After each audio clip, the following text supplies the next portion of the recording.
Assalamu alaikum, everybody. It's been a while since we have done anything, right? I almost forgot completely about you. How was your midterm? Sure. Is it on? Yeah, it's on. Yeah, now it's on. Okay. How was your midterm? Was good? Is this your whole class or is it smaller than usual? No class? How many in your class? It's about 99. 90. All right, so we finished with cellular adaptation, cell injury, cell death. Now we are going to be talking about neoplasia, which is, if you think about it, it's going to be, in some instances, the natural sequel to what happens actually with cellular adaptation. If you recall, we talked about certain actually mechanisms that may open the door to neoplasia when we were talking about cellular adaptation. Do you recall those? What may actually predispose to neoplasia? Metaplasia, right? Metaplasia is a big one actually when it comes to that. How about hyperplasia? Hyperplasia may do the same. Not all hyperplasia, but there are certain what we call atypical hyperplasia. They could not find actually a good name for it. For a long time we thought that hyperplasia is always benign. We know now otherwise. We know that actually there is a subset of hyperplasia. I can tell you about it now that you guys have finished with cellular adaptation. that we know is a predisposing to cancer. Example of that, atypical hyperplasia of the breast. We know that it actually harbor a chance of developing into cancer far more than the normal hyperplasia, or far more than any other benign entity. Okay. All right. So at one point in time, it was the most common cause of death in many countries. It actually it rose to the top in many countries. Now it is the second most common, second only to cardiovascular disease. So it's a pretty big actually burden to deal with. It's a burden on many levels. Not only on the on the patient's level, but also the families. The family of the patient that goes through this agonizing type of death. Especially that when it comes to to how much medicine was able to provide in terms of medications, there is really very little. Do you guys know that? How much success have we had in dealing with cancer over the 200 years, over the past 200 years, in your opinion? Not really that much. No, not 5%. I mean, that will be, if there was any success, if you can talk about any cure, that is going to be in the form of, liquid tumors, blood tumors. And the only reason why we have actually any kind of success with those tumors, do you guys know why? What's the reason that actually blood tumors like leukemias, for example, are more likely to, remit completely and even, quote unquote, be cured than solid tumors? Not, you wish that this is the case, but that's not really the case, because we could have done the same with solid tumors, right? Say it again. Blood can be replaced. Not the blood, not the blood, the bone marrow, exactly. Because with the bone marrow transplant, you're giving your patient with BMT, you're giving your patient a new lease on life. You're giving your patient a new bloodline. You're taking care of the old with chemotherapy and other kind of, treatments, destroying the malignant clone, if you will, and actually giving them a new lease on life with a new bone transplant. Not so much actually success when it comes to solid tumor. Solid tumor is the best kind of success, you're going to be talking about is what you mentioned, actually, when you go after a tumor, when they are still at their smallest, when it is a stage 1A, remember that 1A, pretty much all tumors, when you are dealing with a stage 1A, you can cure those tumors. And the reason why you can cure them is because it is the smallest tumor that you can find and has not, assumingly, has not given rise to any kind of metastasis. So it's still actually, it's minding its own business, pretty small, has not gone anywhere. The hope is that it did not go anywhere. You go in, you are the surgeon, you take it out completely, and you hope that the patient is going to be doing well. Anything beyond that, the chances are going to go south.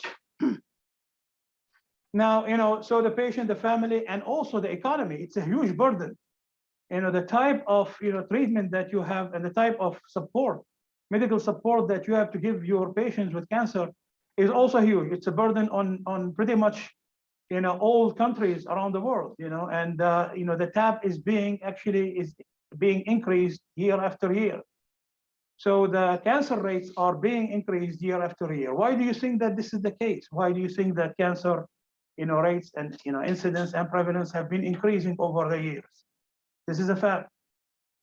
Exposure to Carcinogens, and usually where do you think these carcinogens are? So the environment, right? It is really an environmental kind. It's a multifactorial disease for sure. So there should be some kind of genetic susceptibility, if you will. It's a genetic mutation after all. But at the end of the day, environmental factors play a very important role. And what do you think in the environmental factors are the most important? It used to be, but like in the West, because this is where everything started, it's going radiation also, but also to a probably third, not carbon emissions. Exactly, it is diet, absolutely. Diet is number one, is the number one cause. It is everything that comes through the mouth. If you look at the diet, actually, the certain diets, they are involved in about maybe 35, 40 types of cancer, development of 35 to 40 types of cancer. And that actually shows you where things are going. Now, why is it so hard to deal with? Because you're not really dealing with one problem. Let's say that actually you are dealing with a patient who comes in with a certain type of cancer. The problems that will come out of this are multi levels. So his organ, the organ that is affected with the cancer, is going to be dysfunctional. This is one. Two, the cancer itself may be actually impinging on nearby tissue. Three, metastasis is a big deal. In certain types of cancer, 40 to 50% of those tumors, present with occult metastasis, with hidden metastasis. So, you're gonna be you're finding out that you're dealing with an advanced stage of the disease, which means that, your preliminary kind of treatment, the preliminary lines of treatment will not work for this patient. You have to go, immediately for the big guns in terms of chemoradiation, if the tumor has not gone, everywhere, and, possibly also surgery if you're able to, take that tumor out. Another reason why it is very problematic to deal with cancer is, you're dealing with many diseases at once.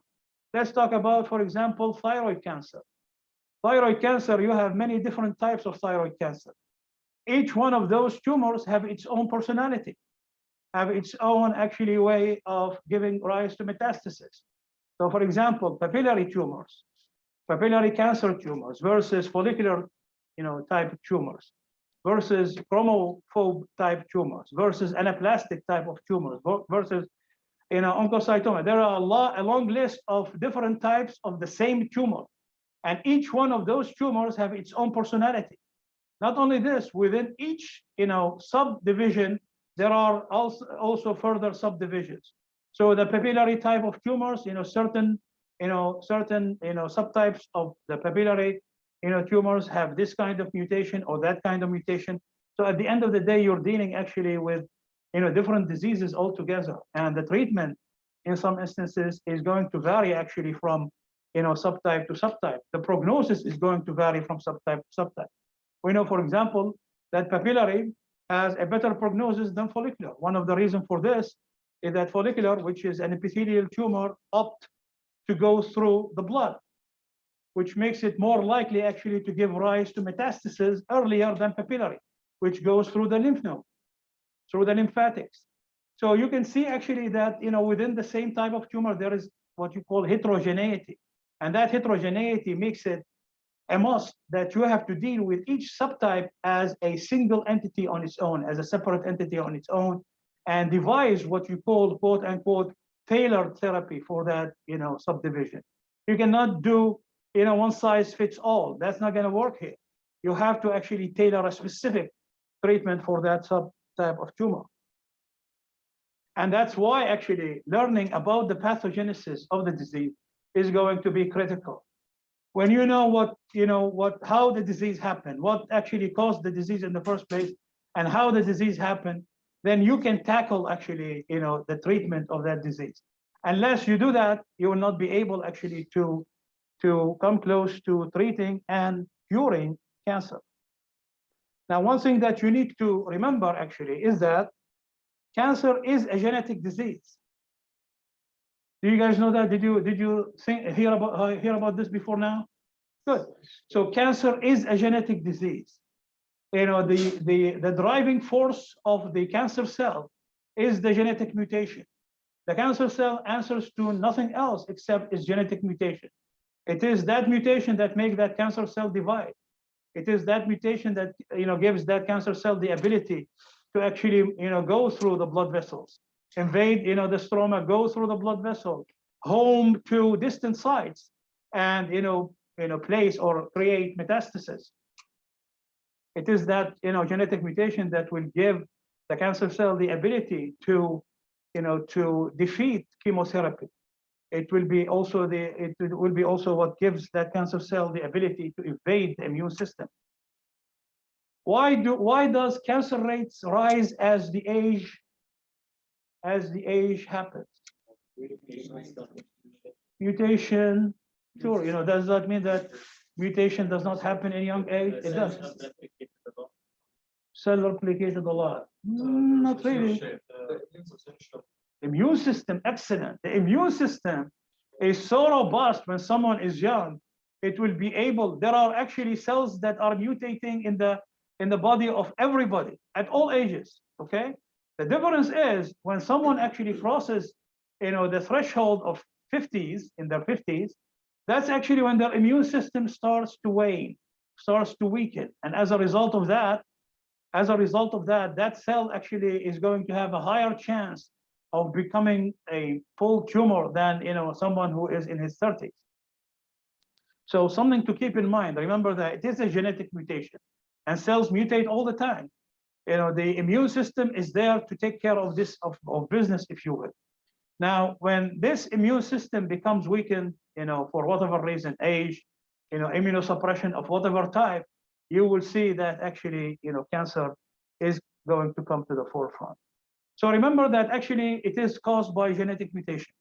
These genetic mutations, once it happened in the cell, so there is a couple of ways for that to happen. Either as an acquired mutation, from spontaneous, occurrence, for example, a defect in the reading frame, for example, of a DNA sequence, or actually it may result as a, coming through heredity from, from the one of the parents. Now, what's going to happen is that once the cell acquires this mutation, when it divides, it will pass it on to other cells.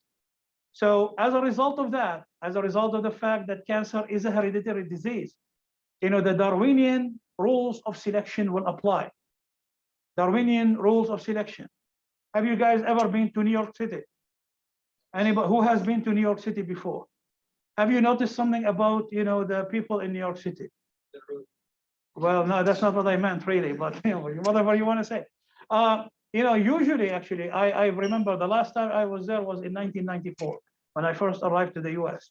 The peoples there are very tall, man. They are very tall, and they are much stronger than, for example, what I've seen in other states. I was in like 4 other states, and I recall that I have never seen taller people than the people of New York City. Usually 2 meters and above. I have not seen anything, not only the men and the women. So I was really shocked. And then I started to read about the Darwinian rule of selection, the survival of the fittest. New York is a very hostile environment.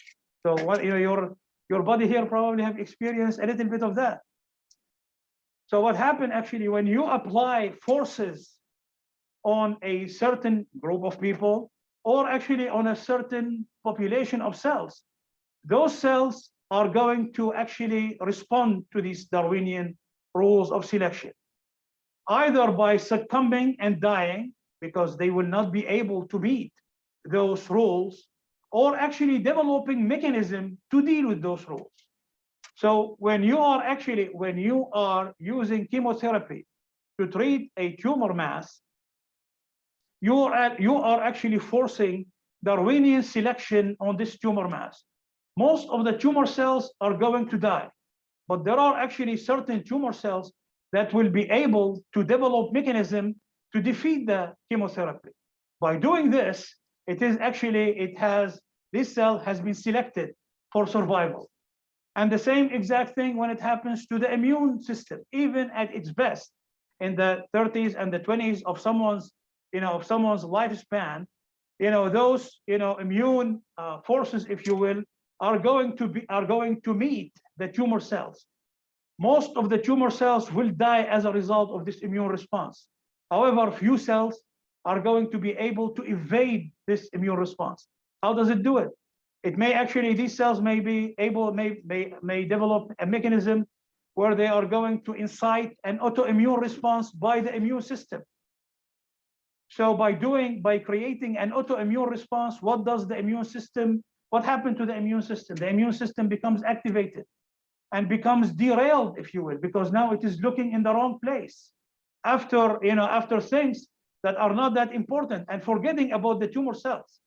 So by doing this tumor cell has been selected for survival. And the same could be said about actually many things. The tumor mass is expanding at a very exponential rate.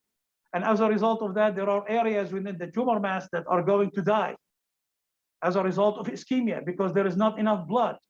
Those cells that are able actually to withstand this ischemia will be able actually to be selected as through the Darwinian rules of selection, and will be able to survive the ischemia that happened in the cell. So at the end of the day, the tumor mass is going to be a concoction. You know what a concoction means? Yes. Who said yes? Like, This is amazing. Like, how could someone? I remember actually, one of my attending in the US was saying the word king, K-I-N-K. And he told me, what is king? I told him king, it means to curve. He was amazed. I'm amazed now with this guy because usually this is so American that you cannot really know it unless you have lived or you have read it somewhere. So a concoction, a mixture, exactly what you said, a mixture of tumor cells that quote unquote beat the odds. Those tumor cells are able to beat the odds. That actually tells you why it is so hard to treat the tumor mass, because it is made up of cells that are able to evade immunity. that are able to evade chemotherapy, that are able to evade ischemia and survive ischemia. And as a result of that, when you come, the treating physician, and to try to treat it, you're not treating, the weakest cells. You are treating the strongest cell in this tumor mass, because the Darwinian rules of selection has been applied to it. Did you guys get that? Good. All right. Now, this actually Darwinian rule of selection is not simply, starting with the primary tumor mass and stopping there. Actually, it continues further on, because, not all the tumor, we know now that actually in every tumor, there is a subclone that is able to metastasize more than other cells. And, so the Darwinian selection applies not only simply to the primary, tumor development, but also actually continues further on. All right, so what does this mutation render the cancer cell? What does it give the cancer cell? The mutation gives the cancer cell the ability to self-sufficiency and independence. The tumor cell does not need any signaling from the outside. It does not need any hormonal stimulus or any peptide, growth peptide from the outside to come and, and put it to work. It does that, the tumor cell does that in independent, actually, in isolation, if you will, a better word, in isolation of any kind of signaling. The only message the tumor cell hears is the message that is coming from the genetic mutation. Now, it gives it also the ability to evade apoptosis and, attain mortality. As you know, the cell has a limited number of times, that it can do cell division.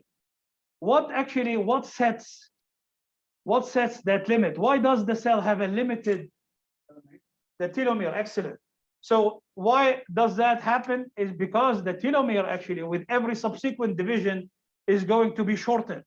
So much so that after a certain number of division, this telomere is going to become a very short piece of double-stranded DNA that is going to be recognized by what?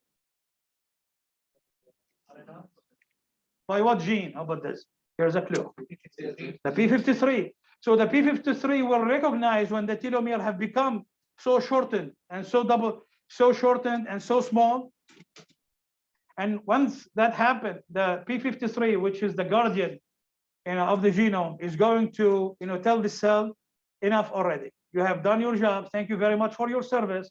And it will do one of two things. Either actually put the cell in a state of senescence, or it's going actually to simply lead the cell toward apoptosis. And if you recall, from the great chart that that we have discussed in the last lecture of cell injury, the P53 is very critical when it comes to apoptosis. Now, what does the tumor cell do? The tumor cell have mechanism to increase the length of the telomere. So this rule does not apply. So the telomere does not really get to the point, at least in theory, where it is, small, double-stranded, piece of, genome that the P53 will recognize, and as a result of that, decommission the cell from existence. The tumor cell will be able to lengthen this telomere through its own mechanisms. And as a result of that, this is not going to happen in those cells. So for all practical purposes, from a practical point of view, or actually, sorry, take that back. From a theoretical point of view, the tumor cell will be able to live indefinitely. Now, does that happen? The answer to that is absolutely not. Why does not the tumor cell live forever? Well, that's a very sinister way of looking at it, but I agree with you. Maybe, yes, go ahead. That also could be the case. But actually, the tumor cell is such a it's a very smart cell. So whatever you hear about disorderly growth and it is an irregular cell or a disorganized cell, this is how we used to think about it in the past. Unfortunately, these words still exist in medical references even today. If you really think about the tumor cell is a very highly intelligent cell that is able to devise mechanisms on the go for its survival. Now, Now, the reason why the tumor cell will die and will not actually live forever, the reason for that is the fact actually that the tumor cell is going to accumulate genetic mutation. Once genetic mutation happen in any cell, that is going to make the genome very fragile and will make the likelihood of accumulating mutation in that cell more likely, eventually killing that cell. Okay, now that's actually one way to look at it. Another way to look at it is that this tumor cell, its metabolism is so messed up that there is so much accumulation of free radicals that is happening in the cell. Remember, this cell is living actually on meager amounts of energy, as we will find here. Instead of the 38, plus ATP molecule, this cell is actually able to function, quote unquote, with 2 molecules of ATP.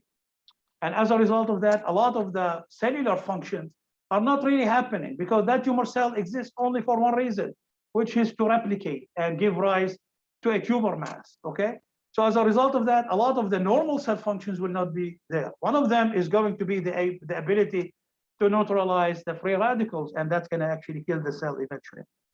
Neoangiogenesis is another actually property that this genetic mutation is going to be giving that tumor cell. Neoangiogenesis, and that is going to happen. Why? Because the tumor mass is expanding and it needs actually its own blood supply. It cannot depend on the blood supply of the body. Why? Because there are mechanisms that are going to deactivate the normal way of doing blood vessels. What is there actually, if you know any tumor suppressor gene that is going to go after the production and the arrangement, if you will, of blood vessels? What is it? TSP1. Probably you're right, but I'm not familiar with it. That stands for what? TSP1?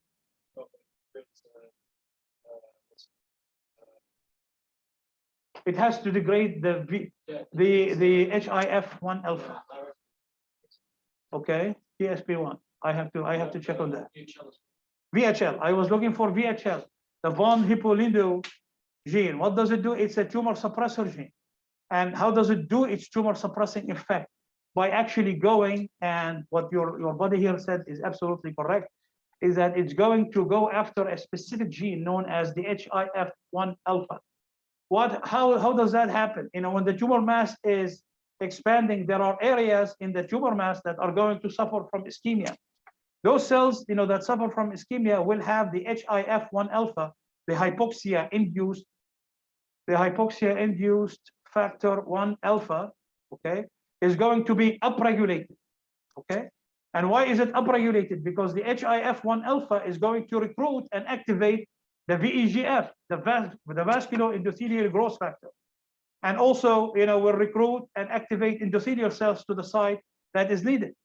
So what does the VHL do? The VHL will do and will kill the HIF1 alpha. Okay, this is how it is doing its tumor suppressor activity. So what do tumor cells do in your opinion? Tumor cells, not tumor cells, sorry. Release. It will go and it will knock out the VHL. Okay, so by knocking out the VHL, knocking out the tumor suppressor gene, the door is open for the HIF1 alpha to activate the VEGF and also to recruit and bring about the endothelial cells. Aberrant metabolism. This tumor cell, as I mentioned to you, as a result of the genetic mutation, has a lot of abnormalities. Now, as a result of that, that the tumor cell cannot do, the normal, way of, making ATPs. It has to resort to other mechanisms to creating ATP molecules.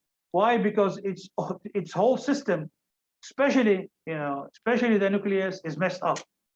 And as a result of that, it cannot go through the cycles of oxidative phosphorylation to produce, the 38 molecules of ATP. Not only this, it does not really need the 38 molecules, to do its new function. Its new function is simply to replicate, right, and to give rise to these tumor cells. So it figures that the best way to do it is to borrow from its embryologic life an effect that is known as a Warburg mechanism or Warburg effect. It goes and borrows, from its, embryologic life and starts to break down glycogen. By breaking down glycogen, for every molecule of glycogen, it produces 2 molecules of ATP. That's all it needs in order to survive. So it does have its own, mechanism, because its normal mechanism is busted. And as a result of that, it has to bring about something that is not needs, the normal cellular function. Go ahead. You need glucose. Well, the glycogen, glucose, eventually the cell will become smaller. This is what we have taken before. The end result is going to be the production of these 2 molecules of ATP that is going to be actually there for the cell to use. Evasion the immune system. I just mentioned to you one way for that to happen, which is to incite an autoimmune response and derail the immune system. Another way for it to do is to go and hide within the immune system itself. It goes into a lymph node and actually, become, get to be in a lymph node or in a spleen, for example. So within the immune system, it may be, when it goes into the blood, what does it do? It creates what is known as a tumor embolus. What is a tumor embolus made up of? Do you guys know? So tumor cell, thank you very much, and also surrounded by platelets and white blood cells that is going to camouflage this tumor embolus from the immune system. So the immune cells that are homing in the blood looking for these tumor cells will look at this embolus and will see that it is surrounded by these cells and will not be able to recognize it. So the end result is going to be evasion of the immune surveillance. All right, now that we have gone through this introduction, we can go through the first case. So this is a woman who is about 41 years of age, who's presenting with a mass in her left breast. Physical examination revealed actually a mass in the left breast and also a single palpable axillary lymph node. Why do you think that there is a single, palpable axillary lymph node? So the cancer cell, a likely explanation of this is that the tumor cells have gone out of the tumor mass and into the lymphatics and drained into this, lymph node groups in the axilla, giving rise to this. So they did a mammography, which is a special form of X-ray for the breast to look for, any kind of to look for this mass that they were able to palpate clinically, and they found that there is a 2.5 centimeter in diameter. The image, I think, is a little bit tricky. So you can see here, there is this dotted points. What do you think these are?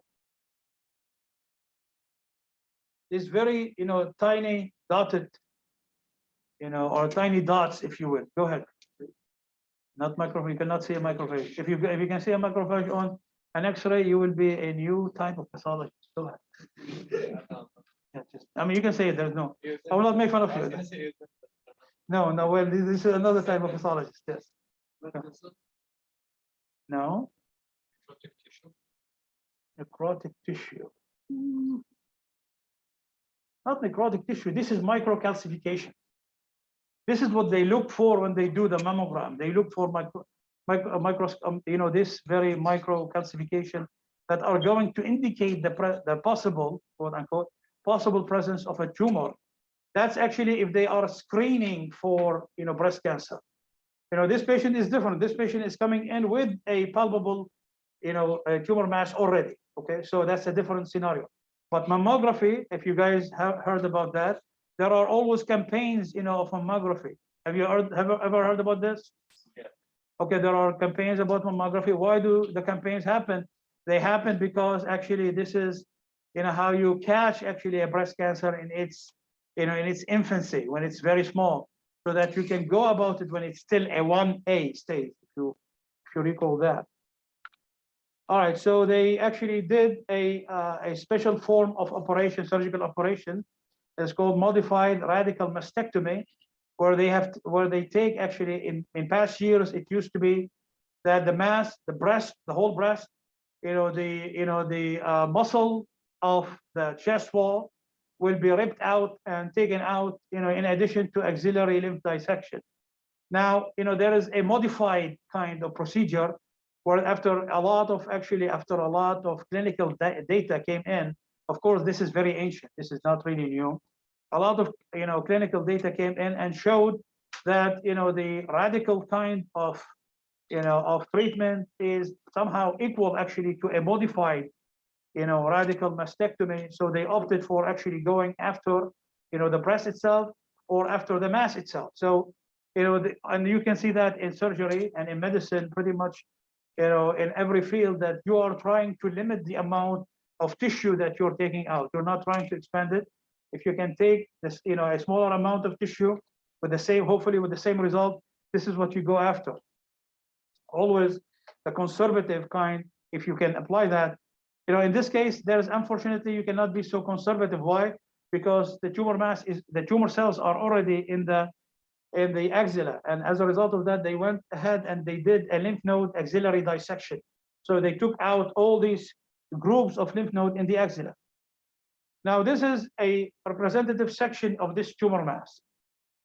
And I can tell you that by looking at this, you can see that all the signs of malignant mass is there. Could you foretell, those signs?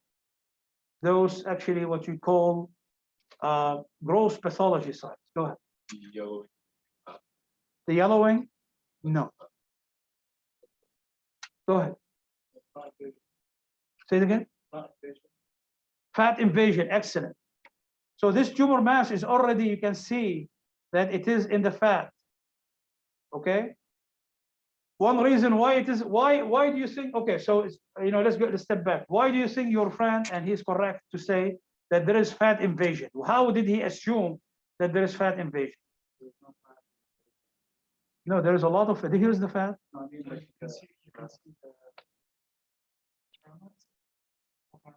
All right, so here's a question.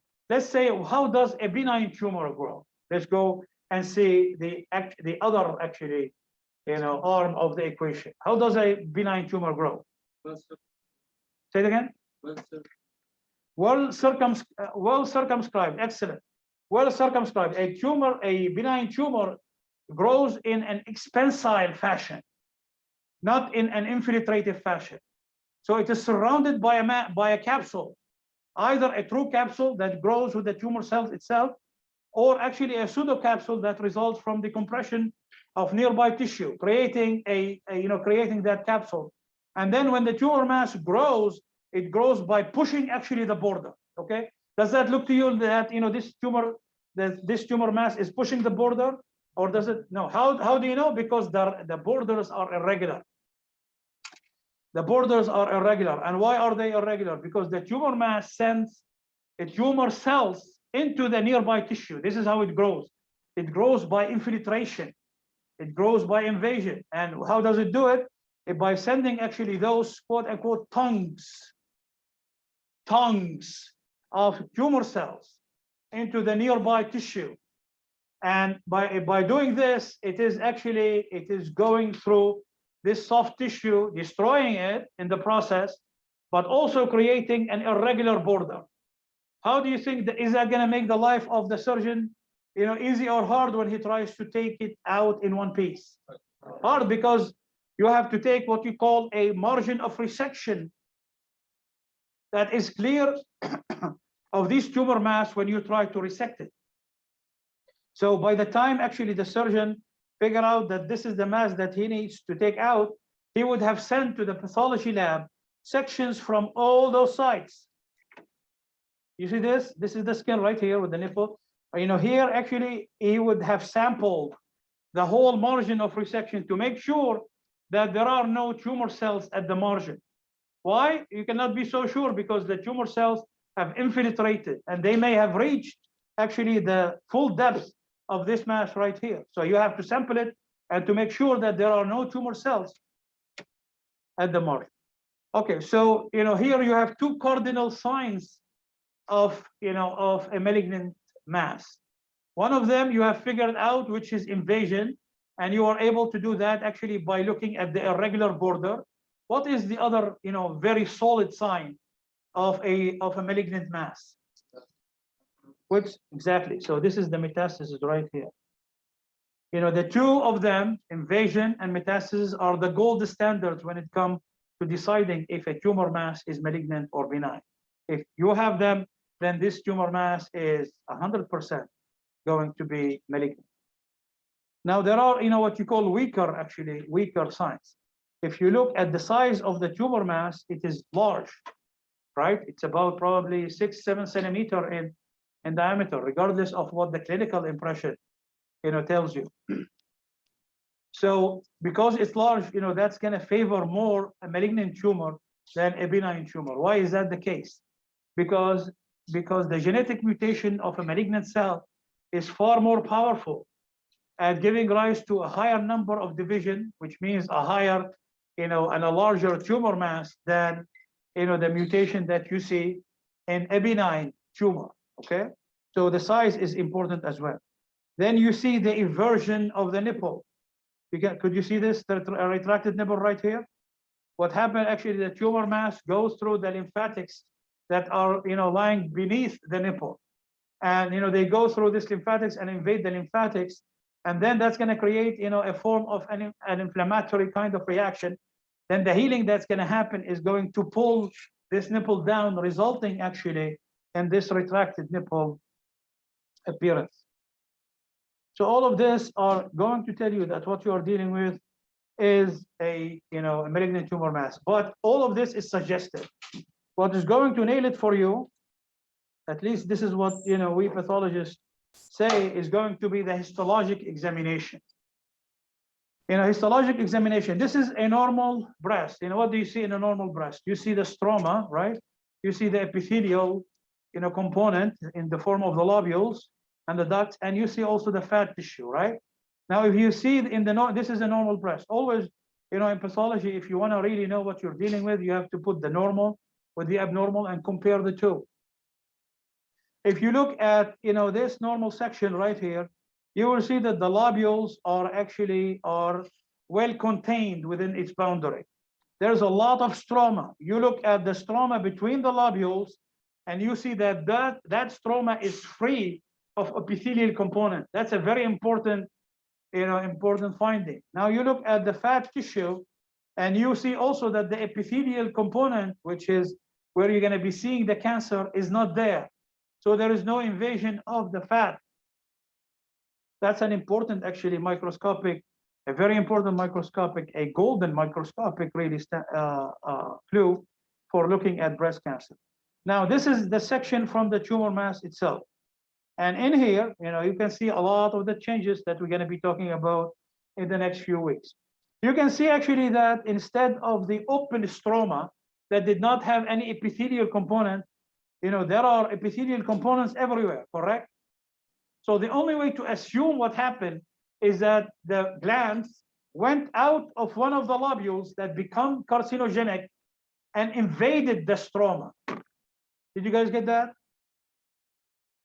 This is why actually infiltration is one of the most important, you know, microscopic sign, if you will, that you have to look at when you are examining a section from a tumor mass. You have to look for the invasion, for the infiltration pattern that should be there, you know, that is going to clue you in that these are the cells or these are the glands that are responsible for the formation of this malignant tumor mass. So here it is free, here it is everywhere. Did you see what I'm saying? It's a philosophical look, you know, to ask yourself, where did this, you know, glands come from? These are infiltrative glands. Did you see what I'm saying?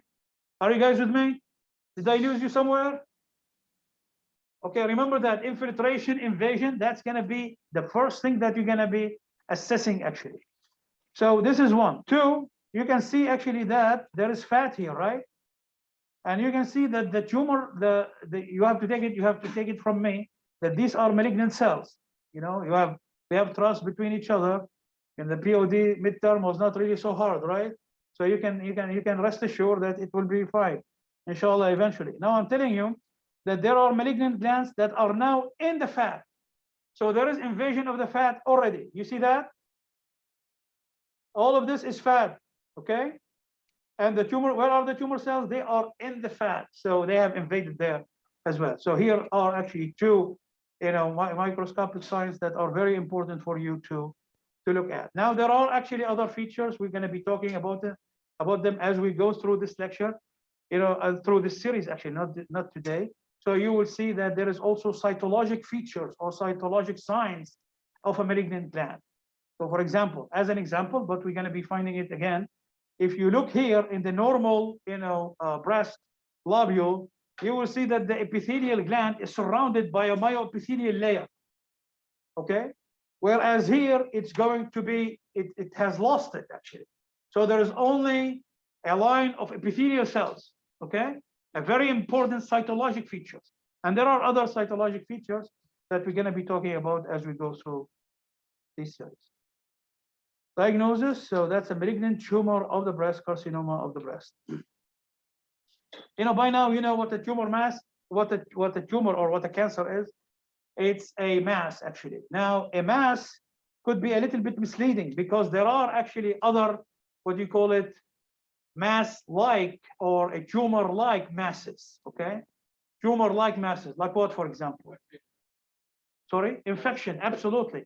An infection actually may give rise to a mass.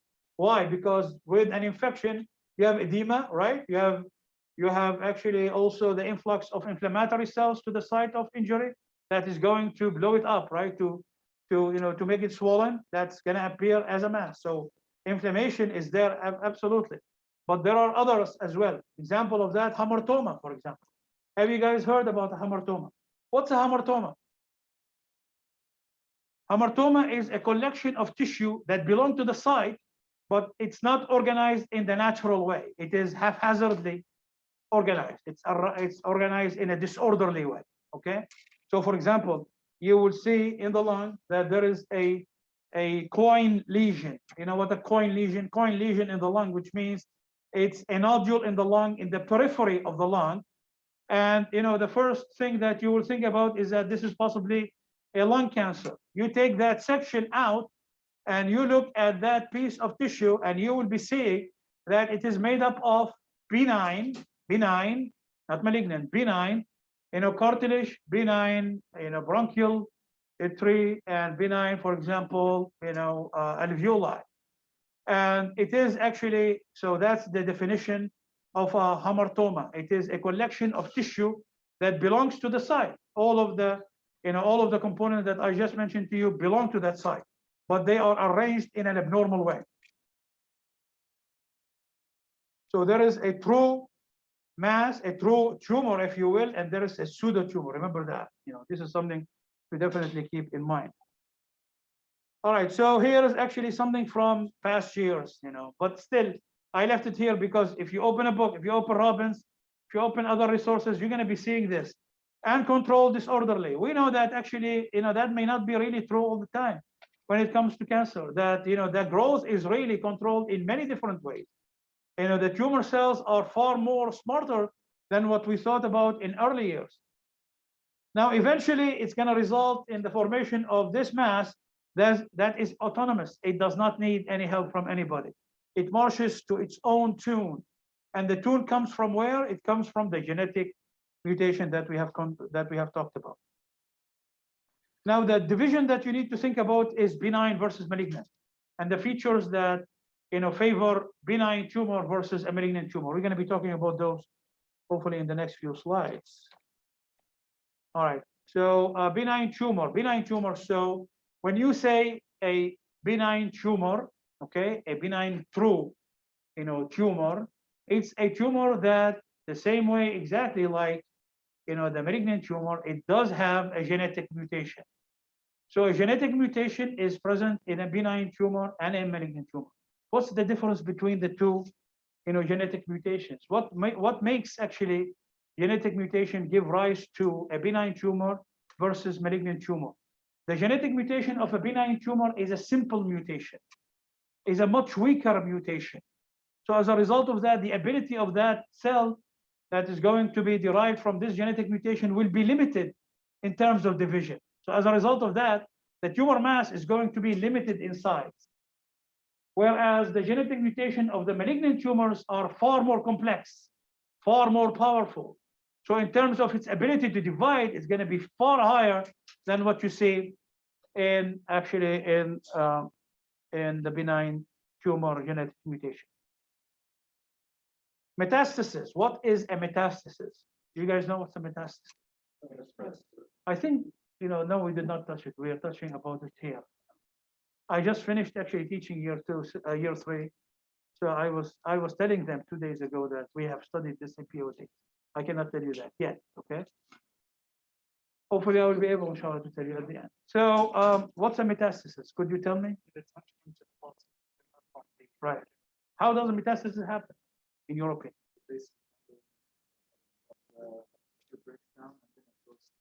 Okay, so it has to breach the basement membrane, right? If it's already cancerous above the basement membrane, it has to breach the basement membrane, go through the stroma, reach the blood or the lymphatics, and then go with the fluid. That's absolutely what metastasis is. Very good, excellent. Now there are other forms of metastasis where actually a tumor cell could break from the surface, and instead of going actually through the basement membrane, it simply goes through the space that is surrounding it. For example, let's say that it is actually a gastric cancer. I take that back. So gastric cancer is a good example, but there are other, CNS tumors, for example. CNS tumors, in CNS tumors, because of the fact that, the CNS is in direct continuity with the CSF, with the cerebrospinal fluid. There are cells that may actually become cancerous in the CNS, and then they will exfoliate. And they are going to be bathed in the CSF. And the CSF is going to take them all the way along. So the end result is going to be metastasis resulting from this tumor that are not related to lymphatics or to the blood, what we call direct metastasis. In this case, the word they use is seeding. Seeding. You know if you ever have done any farming, when you go around and you start to actually throw the seeds in, this is exactly what it is. Seeding. So either by exfoliation of the tumor cell and reaching the CSF and bathing the rest of the CNS with these metastatic cells, or actually in the what I mentioned to you first, gastric carcinoma. But in this case, with the gastric carcinoma, the tumor cells are going to grow on the surface, and they are going to then breach the basement membrane, go through the gastric wall altogether into the serosa, and now actually the tumor cells are at the serosa, right? What's surrounding the stomach? The peritoneal cavity, right? And what's in the peritoneal cavity? The peritoneal fluid, right? So those cells are going to reach the peritoneal fluid, and they are going to, quote unquote, seed the peritoneal cavity. And that's going to result in direct metastasis into the peritoneal cavity. Yes, sir. Everything from the outside. Okay. We will see examples of this as we go through this lecture. This is just, to break the ice, so to speak. This lecture is going to be repeated in so many different ways, with examples as we go through this series. All right. So what type of malignant tumors actually, what types of cells give rise to malignant tumors? If it's an epithelial cell that is giving rise to a malignant tumor, that's what you call a carcinoma. And we know that they have specific histological features. You don't need to worry about it because you're not studying pathology, of residency, of, specialty here.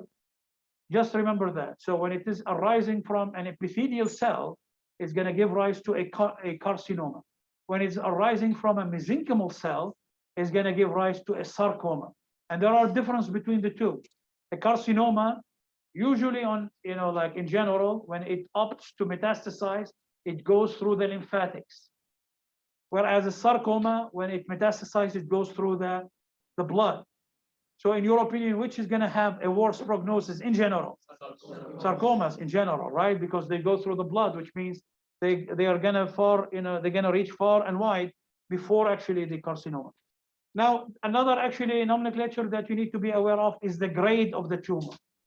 The grade of the tumor. Let's say that you are actually, as an example, you have a squamous cell carcinoma, okay, which is, and the cell that gives rise to this, tumor is actually a squamous cell.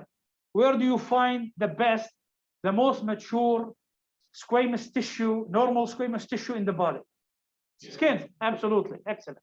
Skin. So you compare the tumor cells of the skin, I'm sorry, that you compare the tumor cells of the tumor that you're dealing with to the skin cells and see how much they resemble the skin cells. If they resemble the skin cells completely, you call those well differentiated, okay? If they don't resemble the tumors, the skin cells at all, you call that moderately differentiated. If it is somewhere in between, that some areas of the tumor resemble, the skin cells, other areas of the tumor does not resemble the tumor cells, this is what we call moderately differentiated. Now, why are you going through the pain of doing this? Why does the clinician need this information, from the pathologist, for his clinical management? Because the assumption is that the histological grade is going to mirror the clinical behavior of the tumor. So when you say well differentiated tumor, you are telling the clinician expect this tumor to behave well. When you're telling the clinician that this is actually a poorly differentiated tumor, you're telling the clinician expect the tumor to behave badly. When you're telling the clinician that this is a moderately differentiated tumor, you're telling him that, it could go either way, either good or bad, or it may be somewhere in between this. Did you guys get that? Yes. All right, stage of the tumor. The stage of the tumor is actually to know how far the tumor spread. Well, how do you do that? How do you do the staging of the tumor? Check for the. How do you do that? So that's right. How do you do that? Say it again. Okay, so lymph node metastasis. Absolutely. This is one of the things you need to look at. Absolutely. And that's by clinical exam, right? You do clinical exam, and if you're able actually to palpate, like this patient, that there is a tumor mass in the armpit, that tells you that there is actually metastasis already. So you add this to your diagnosis. But how about this? Like, what other modalities you can use other than clinical examination? Imaging, absolutely. So you may do what? What kind of imaging do you need? Mammography, an X-ray of the chest, right, to see if it has gone to the lungs, for example, right? You may do a CAT scan to look at, where it is in the abdomen or in the rest of the body.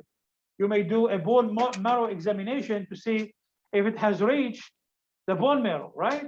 So there is a long list of things that you may use, that you may actually use at your disposal to stage the tumor and to figure out how wide it has spread. All right, so stage we're done. Oncology, this is the science of learning all of this.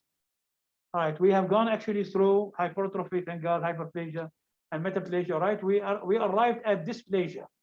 And dysplasia, I told you there is what you call, wow, we are already done. Sorry about that. Time flies when you're having fun. You guys could tell me, there's no minus points if you. Yeah, this is what it is. So you're having fun, hopefully. Okay, good. All right, did I forget anything? No. All right, can someone take the attendance for me? Okay, please. We don't have attendance account. Oh, you don't have it? Yeah. Okay, so I have to. That's too bad. How about this? I will put you all in. Doctor, just about